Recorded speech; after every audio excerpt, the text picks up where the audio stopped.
Dr. Seuss and Random House Children's Books present The Sneetches and Other Stories by Dr. Seuss. The Sneetches. Now, the star-belly Sneetches had bellies with stars. The plain-belly Sneetches had none upon theirs. Those stars weren't so big. They were really so small you might think such a thing wouldn't matter at all. But because they had stars, all the star-belly Sneetches would brag, "We're the best kind of Sneetch on the beaches." With their snoots in the air, they would sniff and they'd snort, "We'll have nothing to do with the plain-belly sort." And whenever they met some, when they were out walking, they'd hike right on past them without even talking. When the star-bellied children went out to play ball, could a plain belly get in the game? Not at all. You only could play if your bellies had stars, and the plain-bellied children had none upon theirs. When the star-belly Sneetches had Frankfurter roasts, or picnics, or parties, or marshmallow toasts, they never invited the plain-belly Sneetches. They left them out cold in the dark of the beaches. They kept them away, never let them come near, and that's how they treated them year after year. Then, one day, it seems, while the plain-belly Sneetches were moping and doping alone on the beaches, just sitting there, wishing their bellies had stars, a stranger zipped up in the strangest of cars. "My friends," he announced in a voice clear and keen, "my name is Sylvester McMonkey McBean, and I've heard of your troubles. I've heard you're unhappy, but I can fix that. I'm the fix-it-up chappie. I've come here to help you. I have what you need, and my prices are low, and I work at great speed, and my work is 100% guaranteed." Then quickly, Sylvester McMonkey McBean put together a very peculiar machine. And he said, "You want stars like a star-belly Sneetch? My friends, you can have them for $3 each. Just pay me your money and hop right aboard." So they clambered inside. Then the big machine roared, and it clonked, and it bonked, and it jerked, and it burked, and it bopped them about. But the thing really worked. When the plain-belly Sneetches popped out, they had stars. They actually did. They had stars upon theirs. Then they yelled at the ones who had stars at the start, "We're exactly like you. You can't tell us apart. We're all just the same now, you snooty old smarties, and now we can go to your Frankfurter parties." "Good grief," groaned the ones who had stars at the first. "We're still the best Sneetches, and they are the worst. But now, how in the world will we know," they all frowned, "if which kind is what, or the other way round?" Then up came McBean with a very sly wink, and he said, "Things are not quite as bad as you think."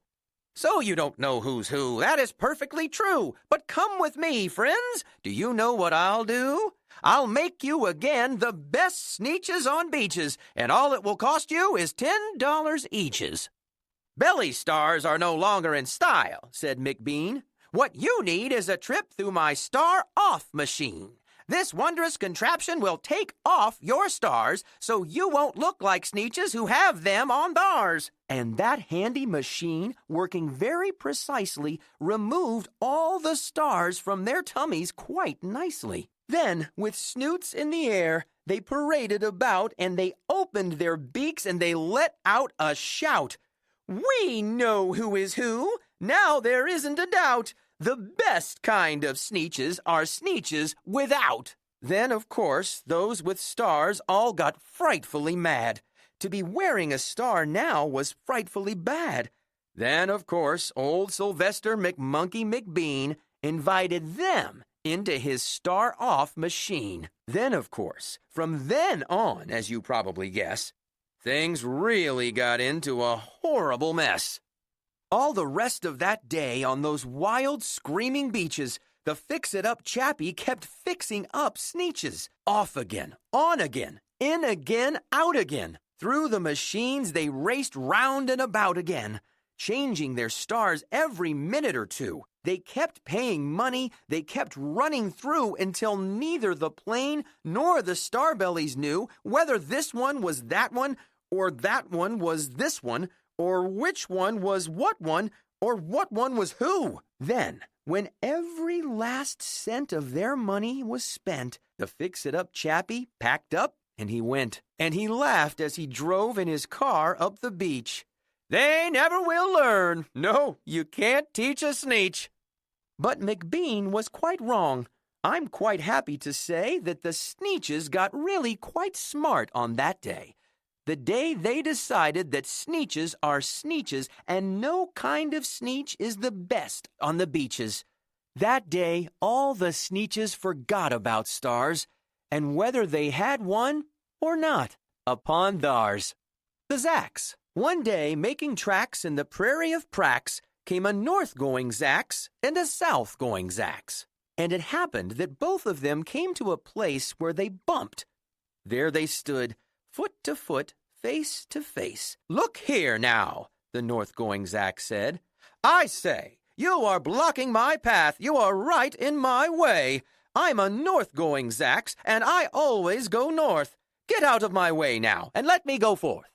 Who's in whose way? Snapped the south-going Zacks. I always go south, making south-going tracks. So you're in my way, and I ask you to move and let me go south in my south-going groove. Then the north-going Zacks puffed his chest up with pride. I never, he said, take a step to one side, and I'll prove to you that I won't change my ways if I have to keep standing here 59 days. And I'll prove to you, yelled the south-going Zacks, that I can stand here in the prairie of Prax for 59 years. For I live by a rule that I learned as a boy back in south-going school. Never budge. That's my rule. Never budge in the least. Not an inch to the west, not an inch to the east. I'll stay here, not budging. I can and I will, if it makes you and me and the whole world stand still.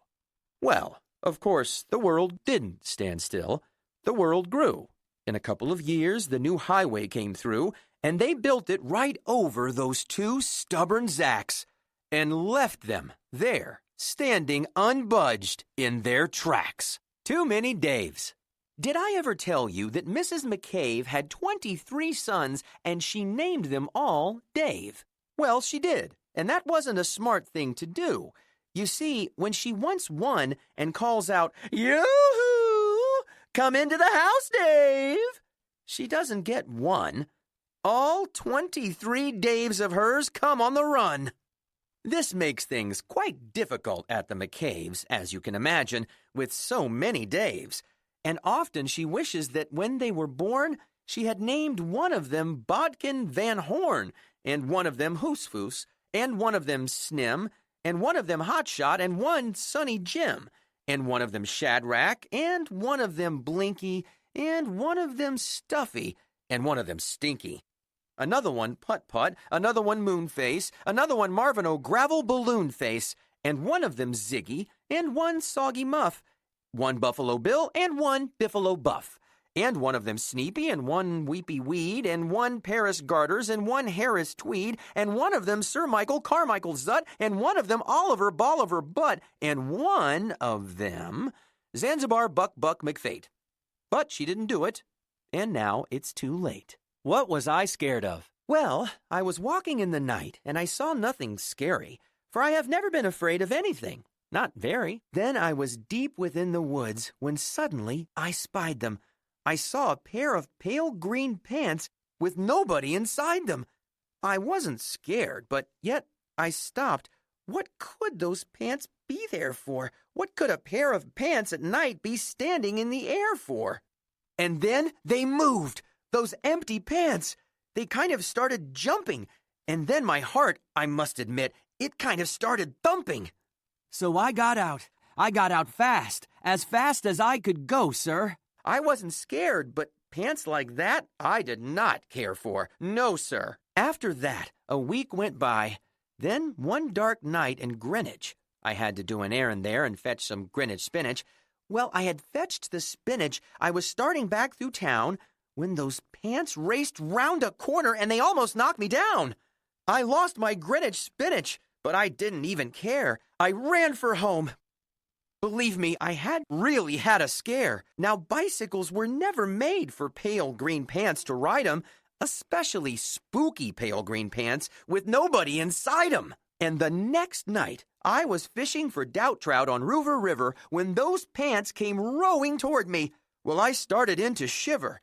And by now, I was so frightened that I'll tell you, but I hate to. I screamed and rode away and lost my hook and line and bait, too. I ran and found a brickle bush. I hid myself away. I got brickles in my britches, but I stayed there anyway. I stayed all night, the next night, too.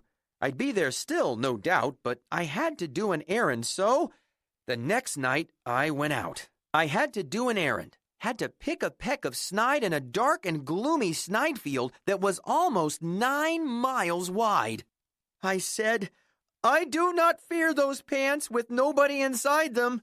I said and said and said those words. I said them, but I lied them. Then I reached inside a snide bush, and the next thing that I knew, I felt my hand touch someone, and I'll bet that you know who. And there I was, caught in the snide, and in that dreadful place, those spooky empty pants and I were standing face to face. I yelled for help. I screamed. I shrieked. I howled. I yelled. I cried. Oh, save me from these pale green pants with nobody inside. But then a strange thing happened. Why, those pants began to cry. Those pants began to tremble. They were just as scared as I. I never heard such whimpering, and I began to see that I was just as strange to them as they were strange to me. I put my arm around their waist and sat right down beside them. I calmed them down. Poor empty pants with nobody inside them. And now we meet quite often, those empty pants and I, and we never shake or tremble. We both smile and we say, "Hi." We hope you have enjoyed this production of The Sneetches and Other Stories. Text and illustration copyright 1961, renewed 1989 by Dr. Seuss Enterprises. Production copyright 2013 by Dr. Seuss Enterprises. All rights reserved.